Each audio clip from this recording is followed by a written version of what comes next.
మహబూబాబాద్ జిల్లా గంగారం మండలంలోని కోమట్లగూడెం వంతెన నిర్మాణ పనులు మధ్యలో ఆగిపోవడం మరియు కోమట్లగూడెం పెద్ద చెరువు మత్తడిపోయడం వల్ల సుమారు 10 గ్రామాల ప్రజలకు రాకపోకలకు తీవ్ర అంతరాయం ఏర్పడింది. చింతగూడెం, నర్సిగూడెం, జంగాలపల్లి తాండా, ఎల్లాపురం, కాటినగర్ గ్రామాల ప్రజలు తమ రోజువారీ పనుల నిమిత్తం గంగారం మండల కేంద్రానికి కోమట్లగూడెం బ్రిడ్జిపై నుండే రాకపోకలు సాగిస్తారు.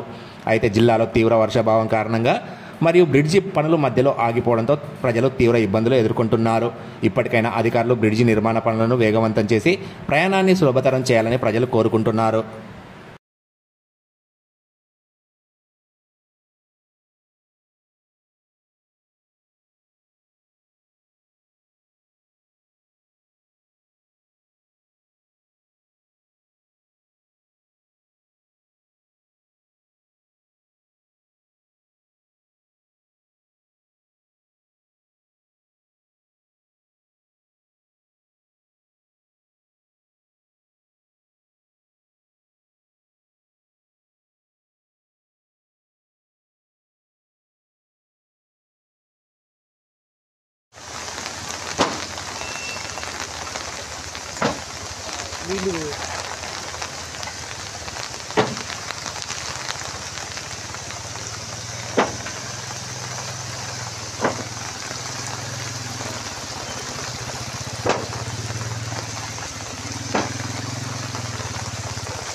మంచిగా ఉంటారా బొమ్మ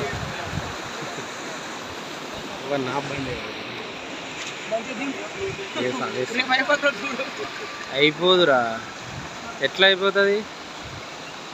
పైసలు ఉంటే అయిపోయేది.